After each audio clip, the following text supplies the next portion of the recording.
First of all, I want to thank you all for having me. I'm CARRIE May WEEMS,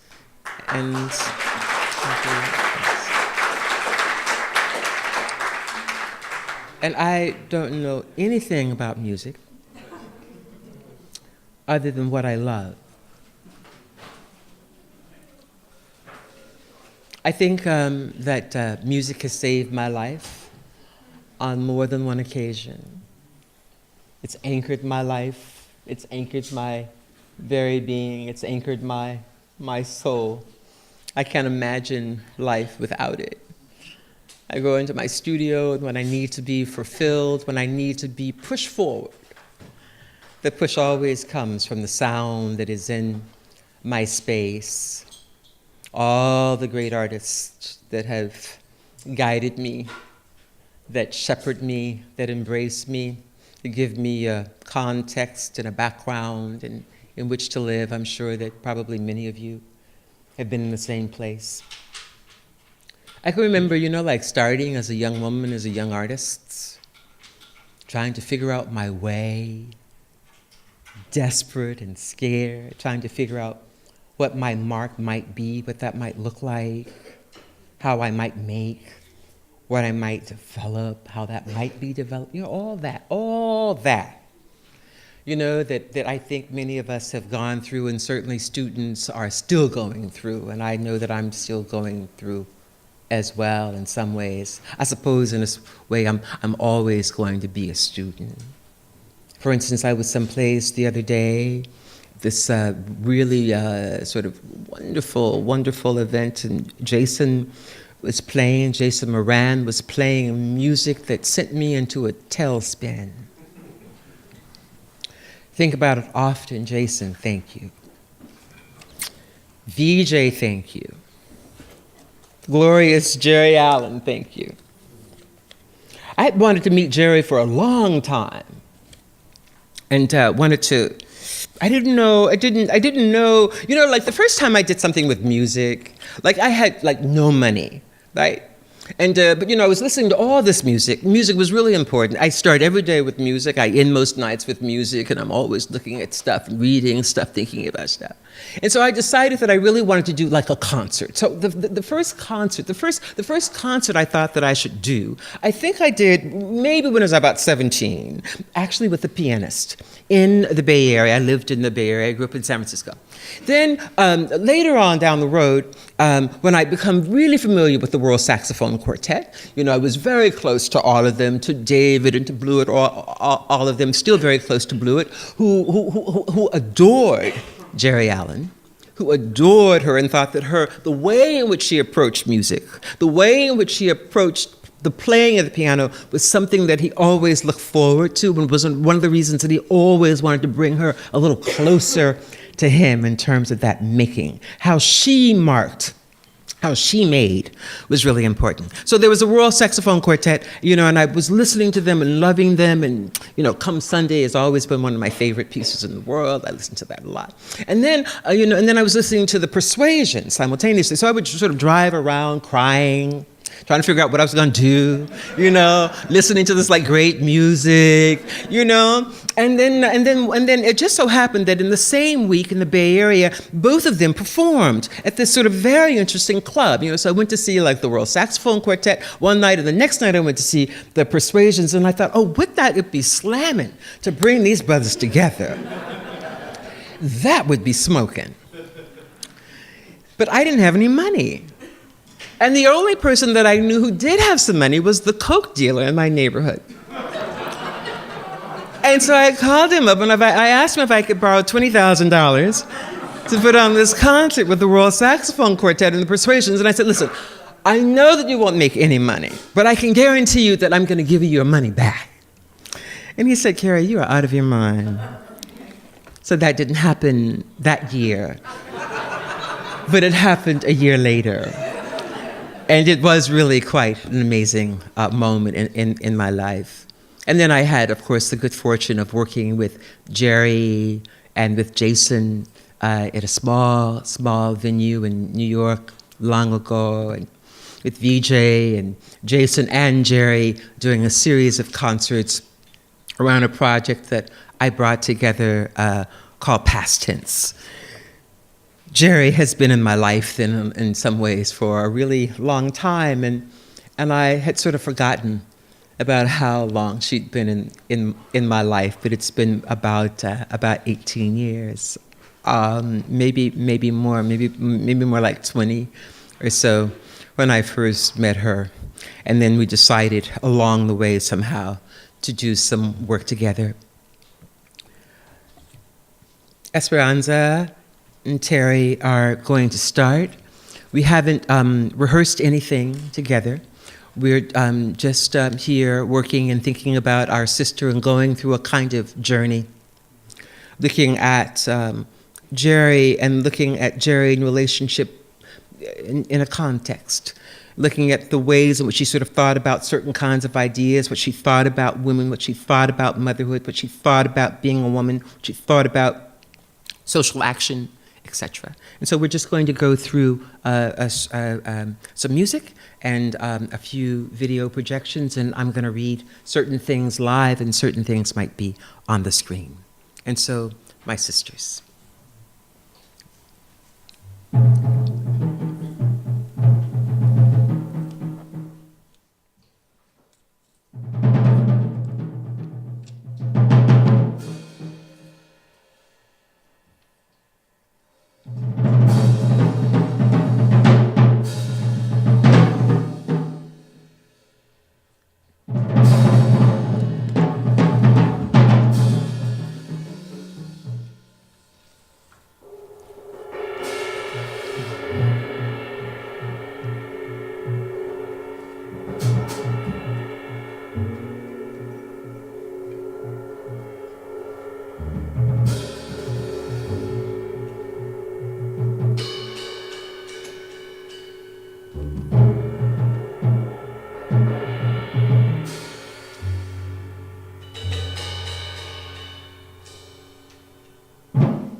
The thing that separates Geri, in my mind, is her extraordinary generosity of spirit, extraordinary grace. I mean, imagine shifting the course of what happens in music and how music is made and how it's played, and never really being given the serious accolade for that, the serious recognition for that, but knowing that she had a serious place. And I would also like to suggest that I wish she were here to hear this, that a part of our responsibility, our duty to the great ones amongst us is to celebrate them while they're here. She should be listening to this. She should know the scope of her influence. A metaphor.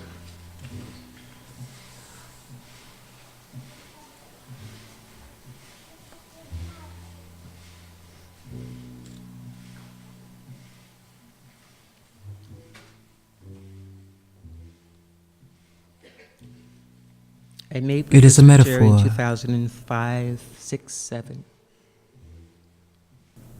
It is a metaphor for flight. She hails from a culture that celebrates flight as a metaphor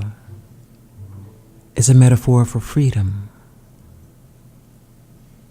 Here, the artist playing solo bends the notes, reshapes, reimagines, reconstructs metaphors for freedom. Shaping and bending,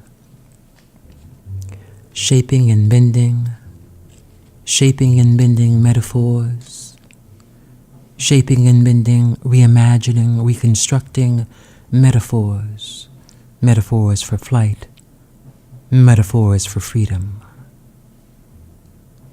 Here, the artist flies towards the sound, a sound rooted in African American culture, rooted in magic of magical moments. She plays. She imagines and she plays. She plays a song that celebrates. She plays a song that celebrates life. She plays a song that celebrates hope. She plays a song that celebrates freedom. It is a metaphor.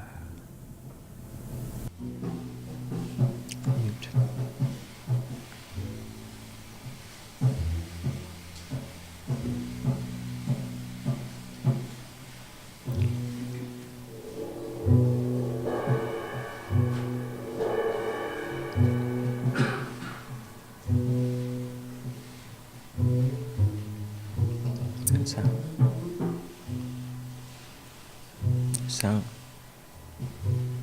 Take it off mute. Carefully, constructing visual stories about their lives, our lives, as women, as artists. I listen and I see the sounds made. I imagine the visual elements.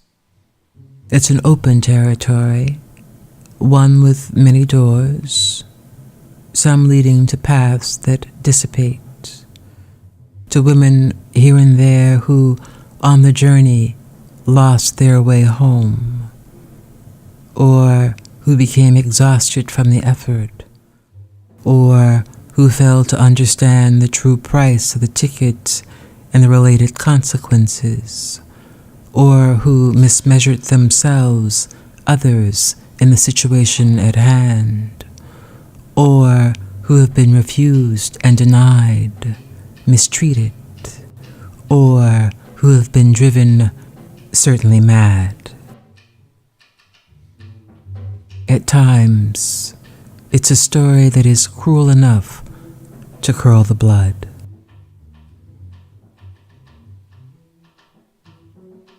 Together, we look into a past that holds us, into a history composed of memory, acts and deeds, a history written by others, a history that has left little room for the likes of her. And so she invents, carves a space for herself in a world dominated by men with muscle. The path is not straight, but there are signposts in the form of echoes stored in the deep recesses of the mind that can be gathered and harnessed when needed, like now.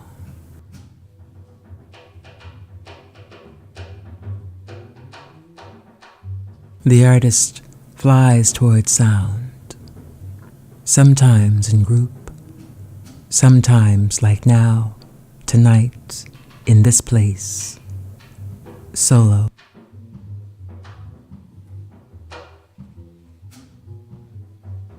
This is an essay.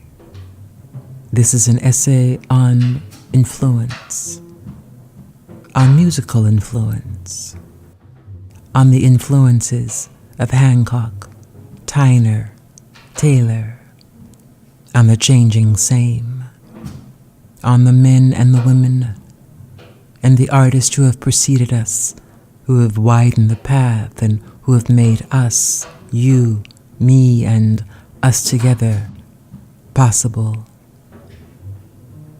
The line is short and long, direct and indirect, immediate, distant, and near, conscious and unconscious.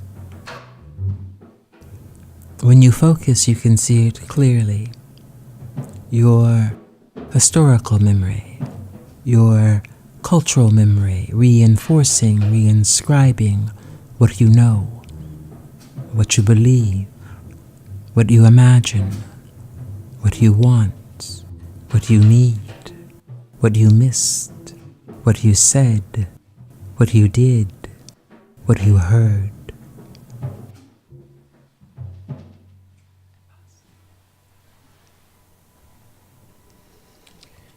Her influence on me, these ideas about influence, ideas about women in the shape of our lives.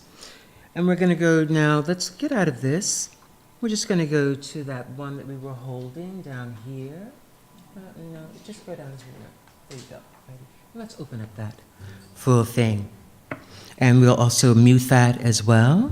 And Jerry and Esperanza will play. VJ and Jason, if you feel so desired, the piano is here. You feel free to come and join us at any time. Okay. This is a piece called I Look at Women and a Woman's Journey.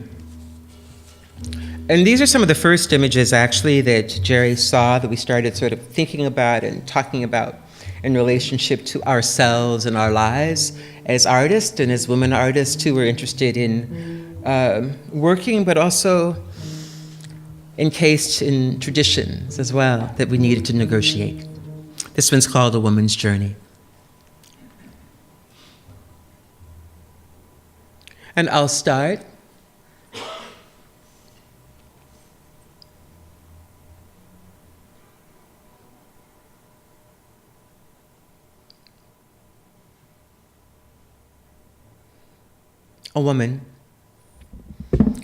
A woman tired and exhausted, who has failed to calculate the true price of the ticket, is on a journey.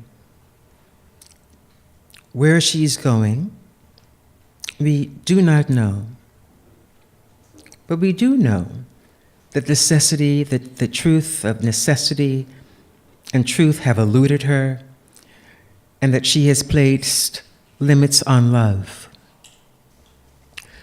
Filled with regret and on the verge of a kind of despair, she is traveling backward over the course of her life, passing the circumstances and the choices that she's made.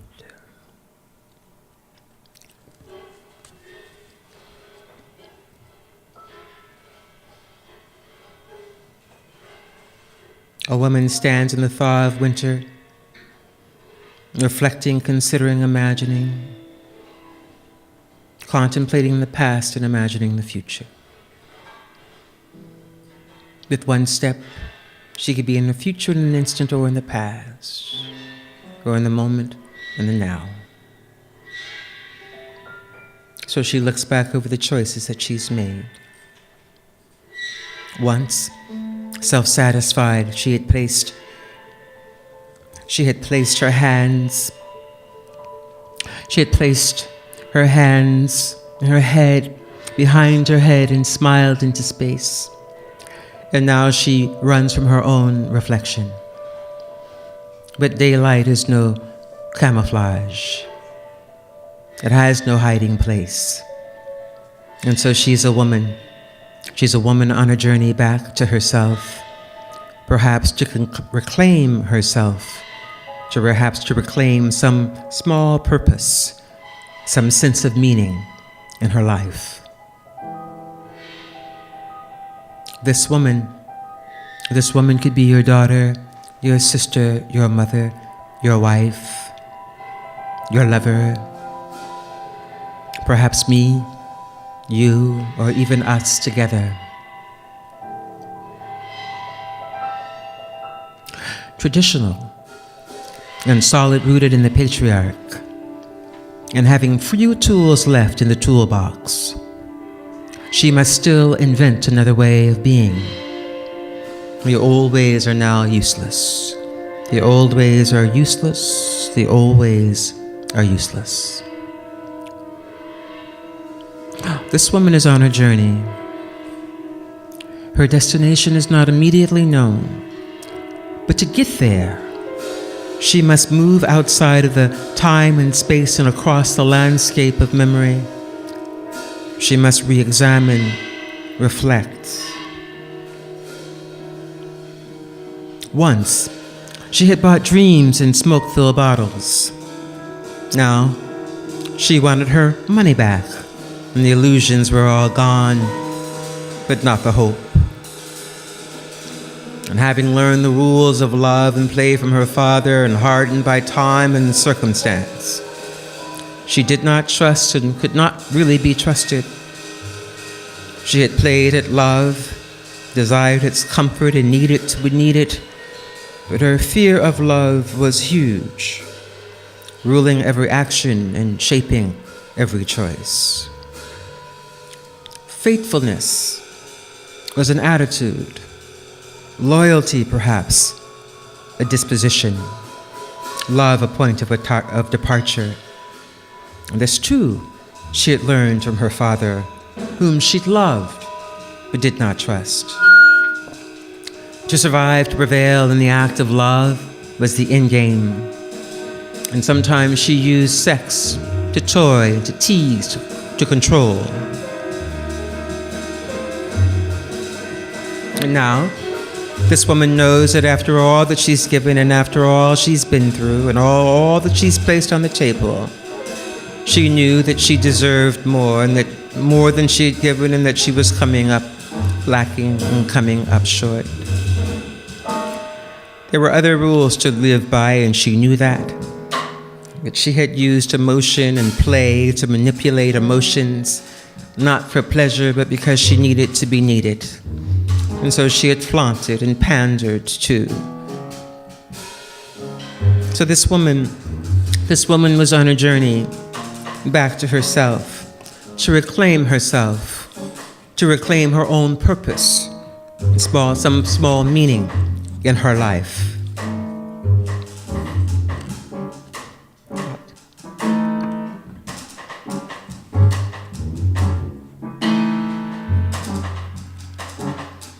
A woman's on a journey. Jerry and I didn't always see eye to eye. We disagreed on various things. And when Jerry disagreed, the way that she did it was so humbly. She didn't like what you were doing. She just walked off stage. She just waited. She waited for you to finish. She didn't try to cancel you out. She just walked off stage and said, "I'll be back when that's over." But always very gently and beautifully.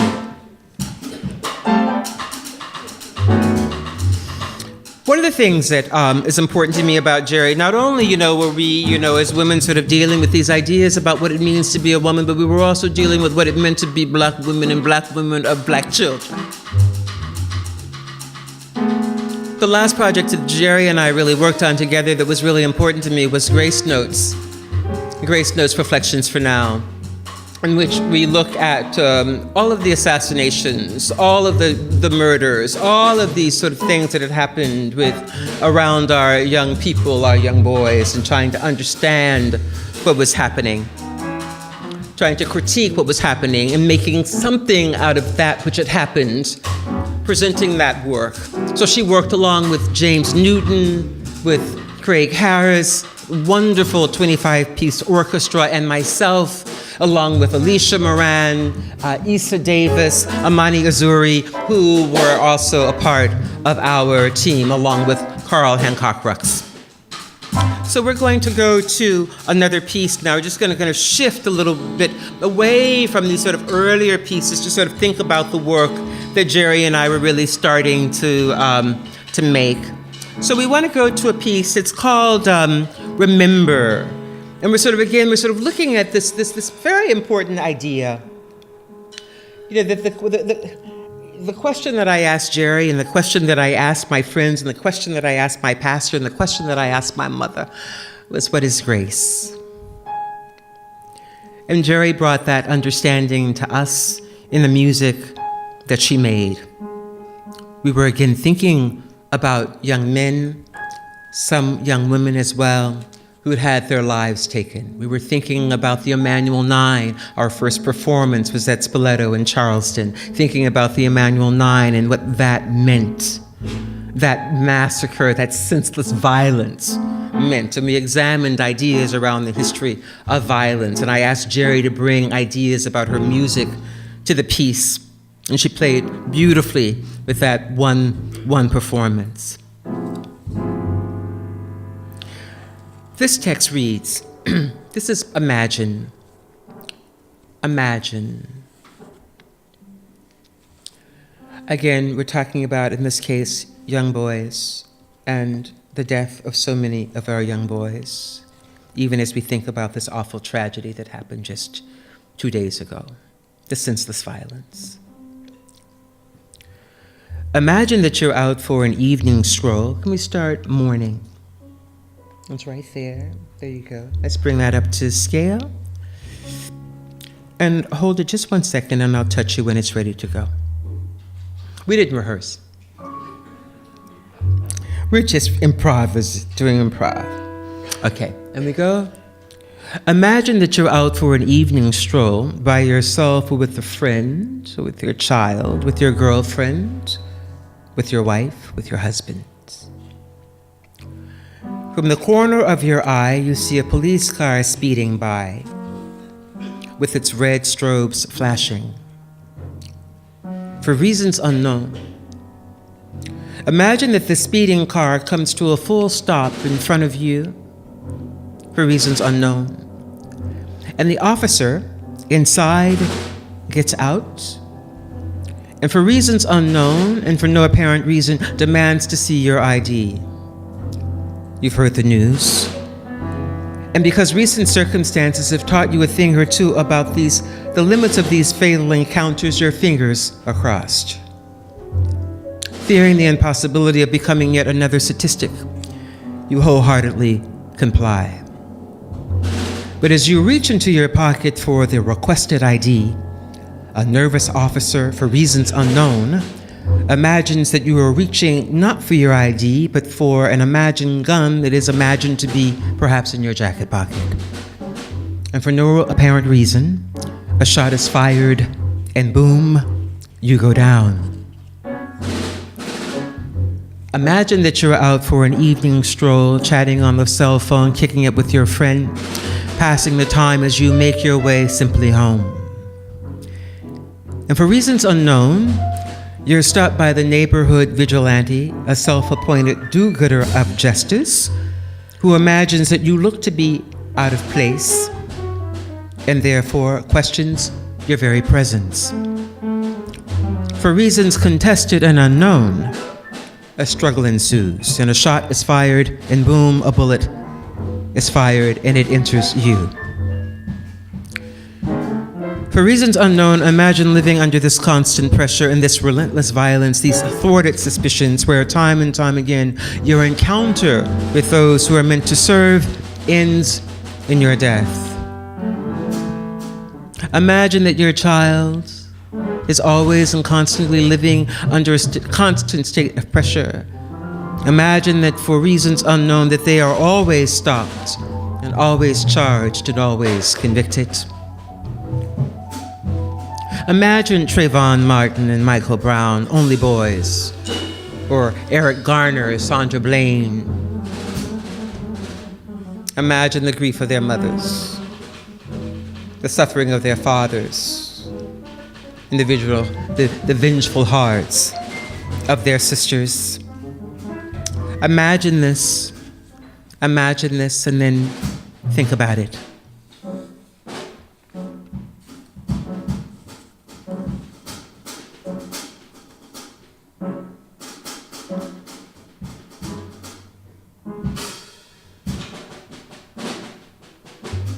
That was our opener. And from our opener, then we made a shift to a new piece, to another kind of piece, as we sort of explored over the course of Grace Notes this particular evening, these very particular sections. We're going to go now to People of a Darker Hue, I think. Yeah.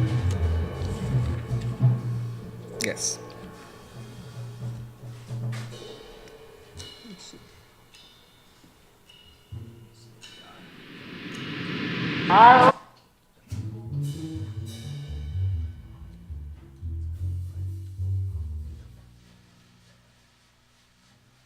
Thank you. Alrighty, and People for a Darker Hue.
18.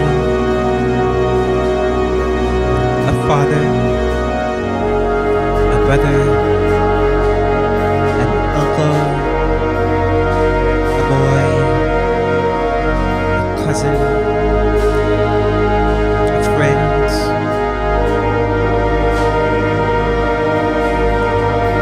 He was 29. He was 41. He was 18. A brother, uncle, cousin, boy, child.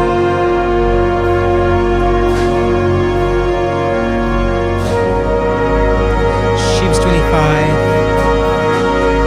She was 31.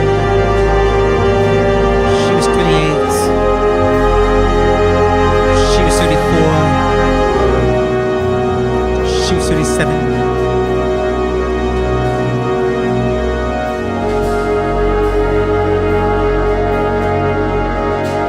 A boy, a mother, a sister, a wife, a cousin, a boy, a friend. He was trying to get out his ID and his wallet out his pocket, and the officer just shot him in his arm. We're waiting for back. I will, sir. No worries. I will. He just shot his arm off. Told him not to reach for it. I told him to get his hand out. You told him to get his ID, sir, his driver's license. Oh my God! Please don't tell me he's dead. Please don't tell me my boyfriend just went like that. Keep your hands where they are, please. Yes, I will, sir. I'll keep my hands where they are. Please don't tell me this, Lord. Please, Jesus, don't tell me that he's gone. Please don't tell me that he's gone. Please, officer, don't tell me that you just did this to him. He was 36. He was 25. Father, brother, uncle, husband. He was 21. He was 18.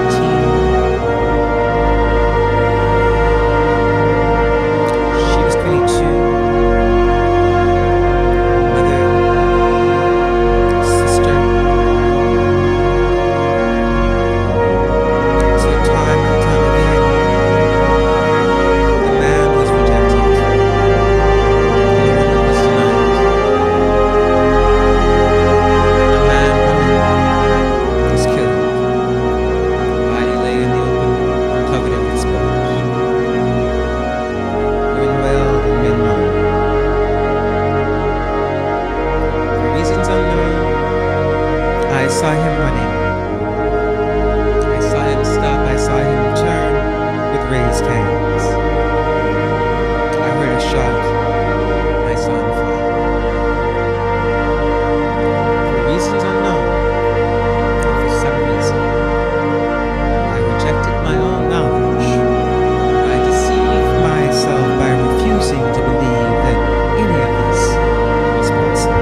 that Jerry was deeply committed to the social, is real and true and important.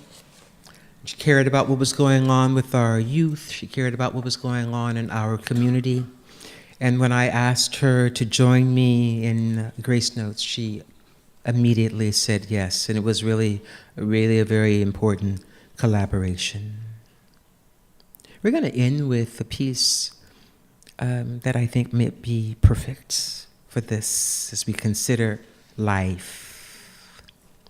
We're going to go to How to Measure a Life, my brother.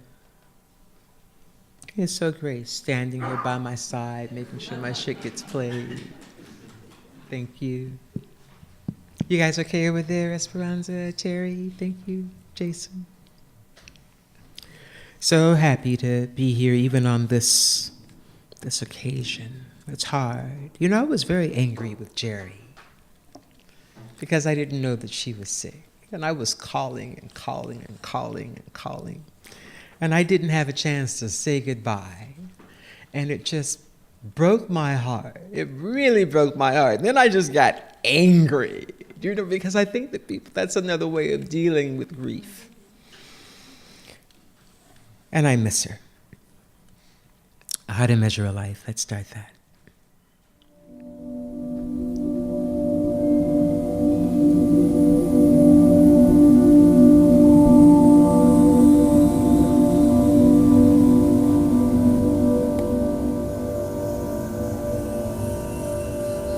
Mother caring about her children. And we go through all of this. We go through all these struggles in our lives. We're always digging, always scratching in the soil, trying to figure out what is the most authentic thing about who we are, about ourselves, and how we would conduct our lives. What it all adds up to. So as I lay in my bed thinking about my sister, thinking about where we are in this alpha and this omega, this day, coming in a world without end, and this infinite thing that we are part of, I think about my girl. The sounds that she made, the music that she gave to us, the gift that she brought to us. It's profound and glorious. All that generosity of spirit, deeply anchored in the sounds that she made. How do we measure a life? How do we measure all of this? I don't know. But I'm scratching and I'm trying to deal with how we measure this thing. In this mystery of all mysteries. In this alpha and in the omega. On a day coming in a world without end. We humbly ask, I humbly ask, how do you measure a life? By what means? By what measure? Do you measure it inch by inch, foot by foot, yard by yard, or step by step? By the moments lost or by the moments gained? Day by day, year by year, by yesterday, today, tomorrow, the future or the past, by the miles walked, or the mountains climbed, or by the valleys explored. How do you measure a life? By the dreams imagined or by the hopes dashed? Stitching time. By the wisdom of wise words spoken or by the sorrow that is often suffered in silence, how do we measure this thing we call life? By the wealth accumulated or by the amount spent? By success or by failure? By the monuments built? The music that's made? The melodies, the sounds, the scores that are produced, or by the walls scaled, by victories or defeats large or small,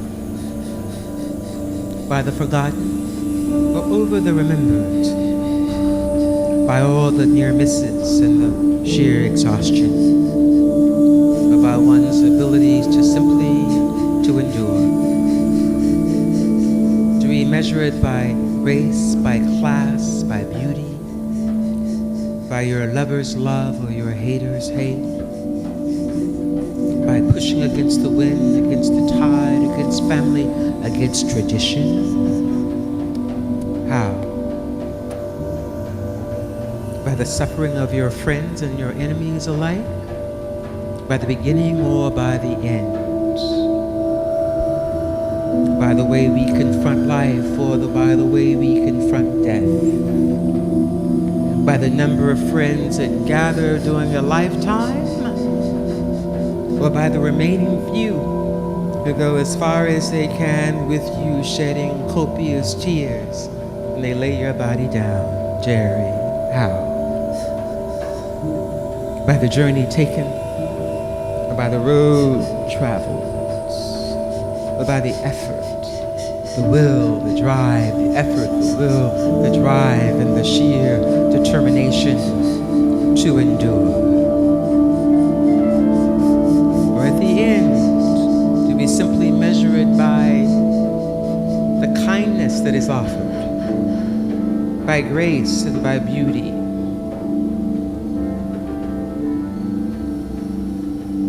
Day by day, year by year, yesterday, today, tomorrow, by the miles walked, or the mountains climbed, the valleys explored, the dreams deferred, the hopes dashed, the wisdom of wise words spoken, sorrow suffered in silence. How do you measure life? For our dear, dear, dear sister, Jerry, how do you measure life? Thank you.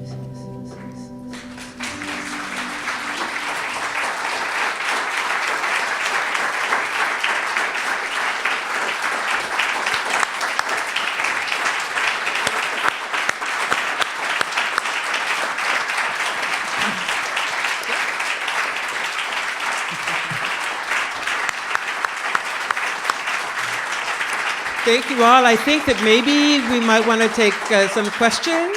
Jason, don't go far. If there are comments or questions, anything, we would like to hear them, or if not, there are martinis around the corner. Any comments at all? Yes.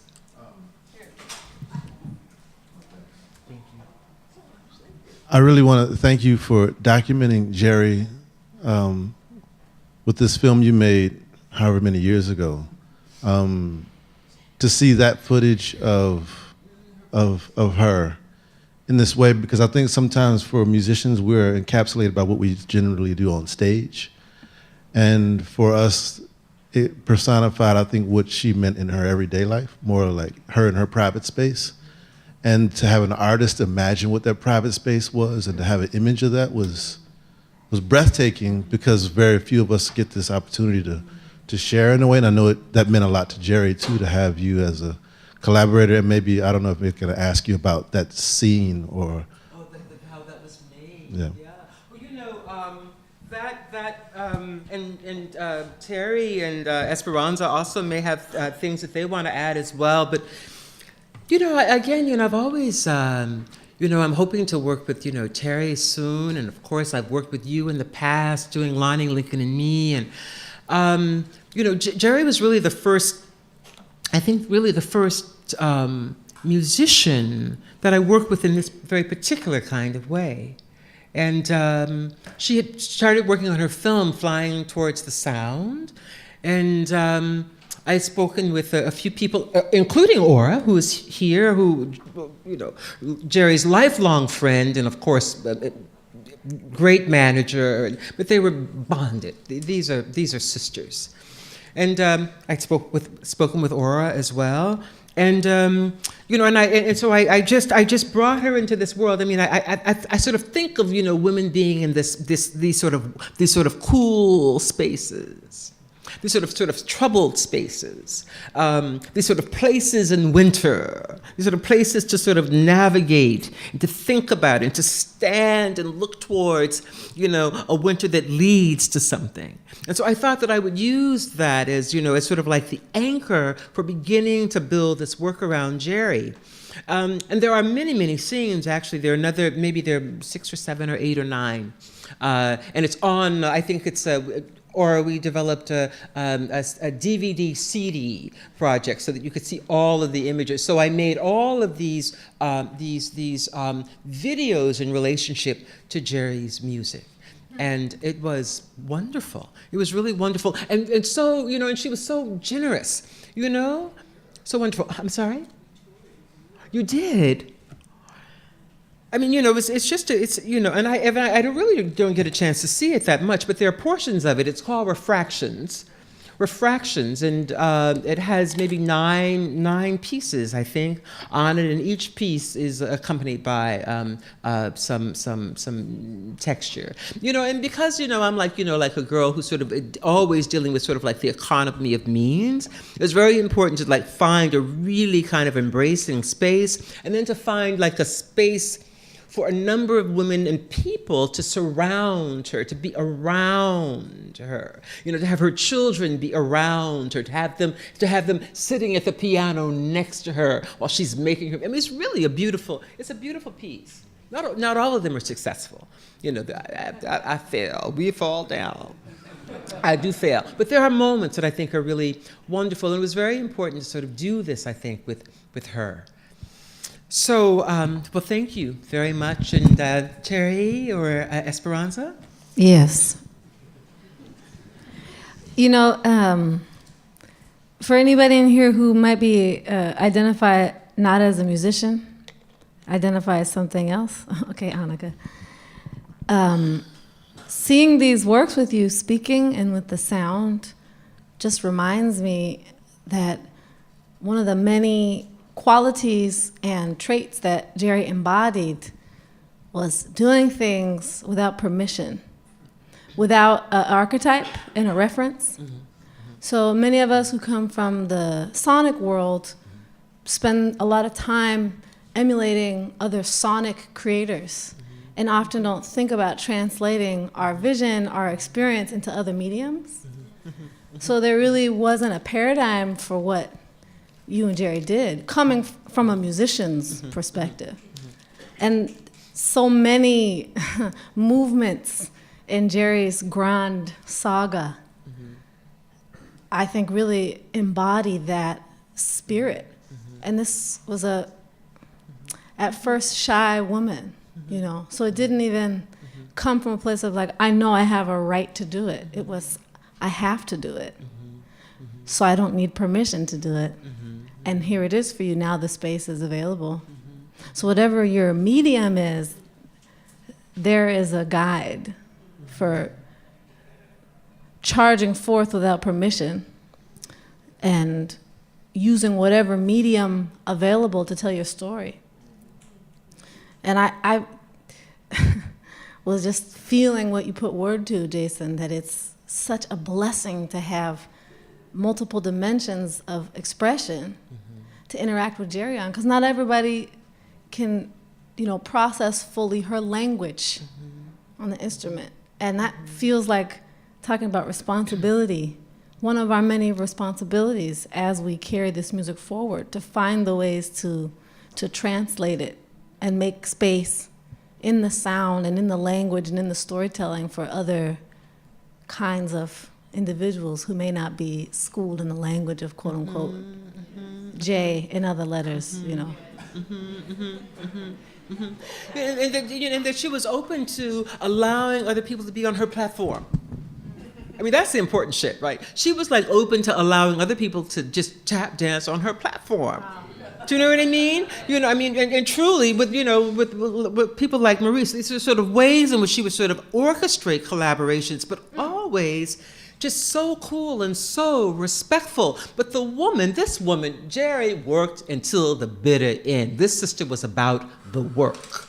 It was about the work, it was about the work, it was about the work, it was about her work, it was about work that she considered to be important, it was about the context in which she was situated in, it was about the sort of historical context that she found herself in, it was about the sort of, gendered space that she found herself in, that she was really willing to unpack all of those territories to do this work. And to add this extraordinary level of invention for us, as a path to walk on. I mean, this is like amazing, amazing stuff, and rare. It only happens every once in a while, right? We get really lucky if we see this every once in a while in our lifetimes, across a genre or within a field. To really be an innovator and to really break it open, means that you have to have an extraordinary level of generosity of spirit, right? Mm-hmm. Because you're not really doing it anymore for you. The shit is bigger than you. The music is bigger than you. The history is bigger than you. You're simply adding to it and using, your body and your will and your sense of purpose and vision to sort of cut through and to build a new path, to make a new path where nobody has gone before. And when I look at and I think about it and I hear the music, that's what I know to be absolutely true about this sister. So thank you for this amazing thing. Harvard is doing a great job, and let's celebrate all of those who need to be celebrated in our lives. Peace.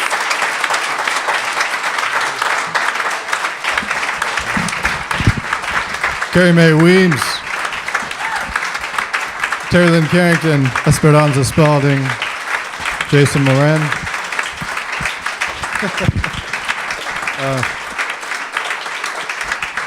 Yes.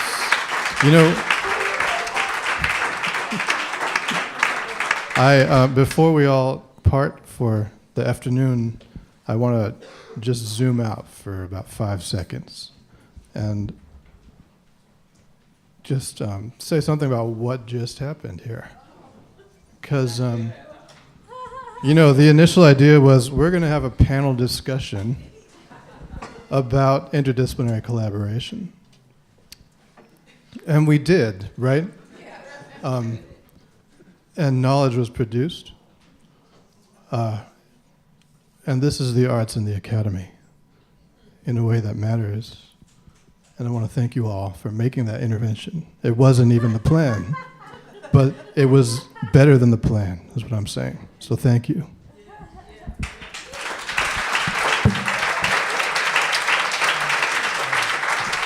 Concert's at 8 o'clock. We'll see you then, and more panel discussions tomorrow from 8:30 to 4:30.